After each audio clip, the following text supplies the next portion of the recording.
Hello and welcome to this Against the Storm tutorial on Reputation and Impatience. As I mentioned in the introductory tutorial, this series will be covering all aspects of the gameplay, all the various features and mechanics of the game. Against the Storm has undergone many overhaul changes in its 2+ years in early access, and Reputation and Impatience are no exception. However, now that the game is in version 1.0, we can fully understand and describe how its features work. This tutorial will explain all the key features of Reputation and Impatience, and provide some tips and tricks along the way. I originally thought to make Reputation and Impatience two separate tutorials, but given how the systems are linked to each other, and in fact they're intertwined as their opposites, I felt they are better here as one tutorial. Reputation is the blue bar. Impatience is the red bar. When the blue bar fills up, you win the game. When the red bar fills up, you lose the game. It's that simple. At Settler difficulty, there are 12 points of reputation symbolized by each of these little bars here. In Pioneer, Veteran, and Viceroy, there are 14. At Prestige level 1 and beyond, there are 4 more, making the total 18. There are always 14 Impatience points. Reputation is gained in 3 different ways. The first way, the most common way, is turning in orders.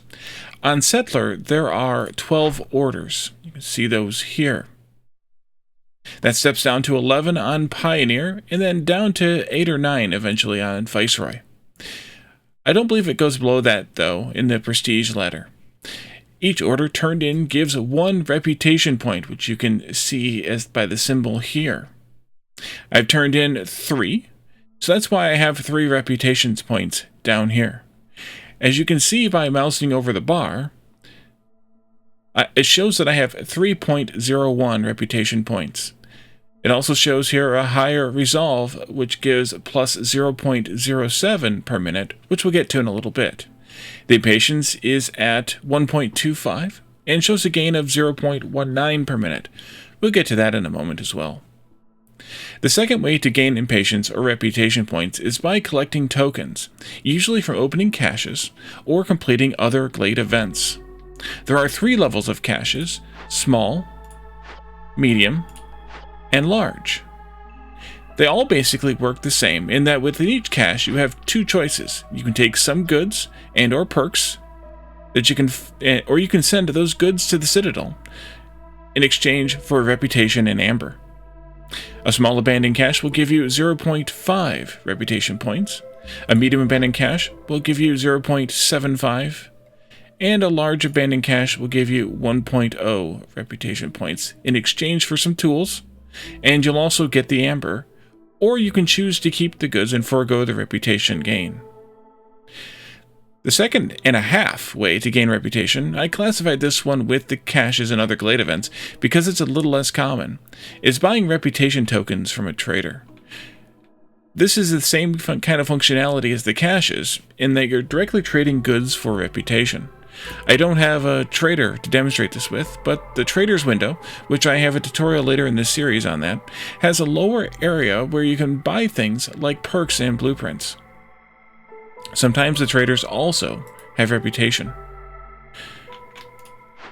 I showed the caches, but I didn't show the glade events. You can see here also that you can get reputation from completing dangerous glade events. You do not get any for ruins. That's a cache. And some of the small glade events might give reputation as well, but definitely the danger and forbidden ones, although getting a half a point here doesn't feel like that much to me. The third way to gain reputation is via resolve. I have a tutorial on the resolve mechanic as well, but I mention it here because it is directly related. Resolve is shown by this meter around the character portrait here. The green bar shows the current level of resolve, and the blue line indicates the reputation threshold. You can see here that the Fox reputation threshold is 15, and right now they're at 10 reputation, shown in the tooltip kind of visually by the bar length relative to that 15 line, and then also by the number here, whereas lizards currently are at 15 and their reputation threshold is 15. Humans here have a current resolve of 20 and the reputation threshold is 30. Once the resolve meter gets to be greater than or equal to that threshold, as the lizards are here, the species will start generating reputation from resolve. The higher it is above that line, the more reputation they generate, and the more people you have in that species, the more reputation they generate.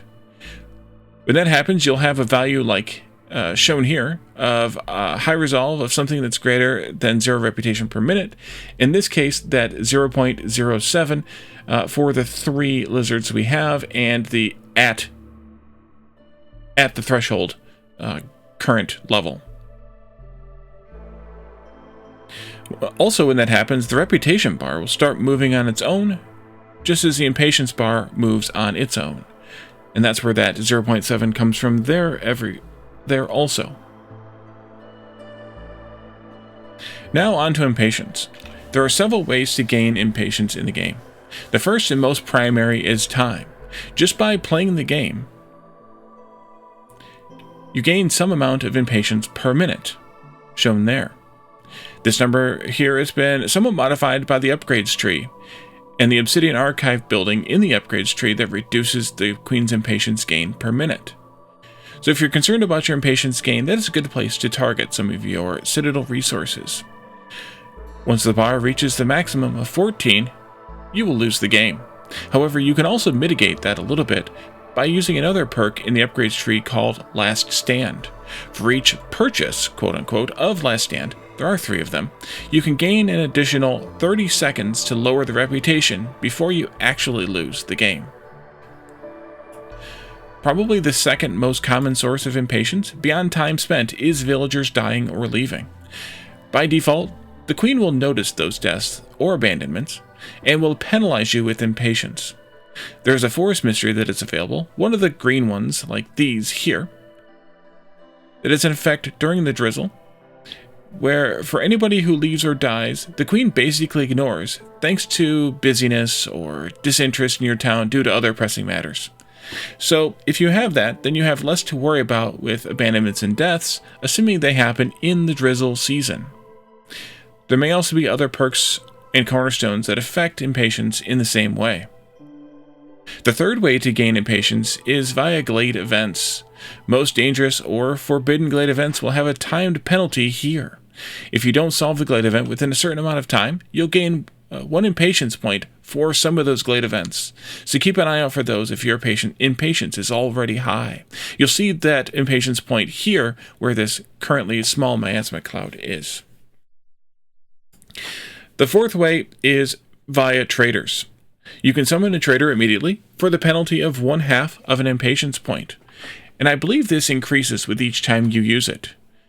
You can also attack the trader, which keeps traders from coming to that settlement again, and I believe it may also cause impatience. I've never actually done either, I don't think, so I'm not sure, however. So how do you mitigate impatience other than having the luck of having one of those perks that you know avoids some of the impatience gain, or the upgrades tree item that reduces that gain rate? Well, the easiest way is to gain reputation. For every full reputation point earned, as you can see spelled out here in this tooltip, impatience is dropped by 1 point. Now, I'd like to recommend to keep that in mind, especially when turning in an order, as an order will give you that whole reputation point. If your impatience is below 1, which we are just slightly above, you will only lose that fractional portion of an impatience point. So that is, if our impatience was currently 0.8 and we turned in an order, we would only knock our impatience down 0.8 all the way to 0. Whereas, if we were past 1, as we are now, and turned in an order, it would drop it by 1 whole point, putting us down to 0.25.